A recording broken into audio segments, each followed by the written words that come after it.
going on, guys? I'm RJ with Xprite. Today we're going to be showing you how to install our brand new G6 taillights. Installation on Jeep taillights is fairly simple. All you have to do is remove these two screws with the Phillips screwdriver. In fact, all you need is a Phillips screwdriver for the whole install.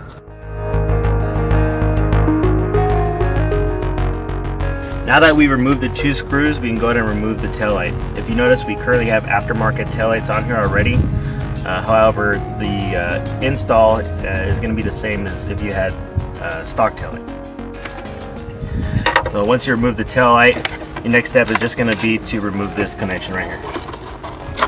That's it. Next, you're going to want to install this resistor onto the supplied bracket using a couple of screws and nuts, which are also supplied with you. Once that's done, you'll be able to mount it up against this piece right here with the supplied clips.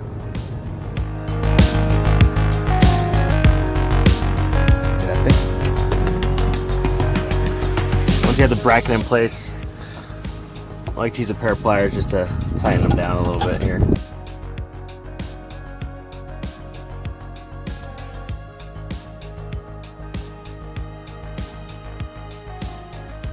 Once that's done, just reconnect your tail light, and then screw in your two screws.